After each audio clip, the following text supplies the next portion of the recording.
will explain how to change the language of the Temu application. As for me, the current language in the Temu application is English, and I would like to change the language from English to anything else. A second language, for example German, French, Arabic, and so on. As I mentioned, the language I currently have is in English now. To change the language, we will look at our layout. On the main page of the Temu application, we will see below. There is an option called Profile, or You in English. We click on that. On these statements they have below in the middle, we click. You need to click on it like this, then it will appear as follows. You will see the list at the top. On the right, there's an icon like a circle or a double. Click on it. Press on it like this. Then we will move down. At the bottom, we will see an option called Country. Here you select the country, and there is an option called Language. I do not have it here in English right now.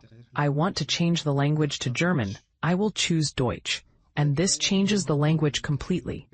So my language has completely changed from English to German or any other language. Now the video is over and we'll see you in the next video. Peace be upon you and mercy. May God Almighty bless you.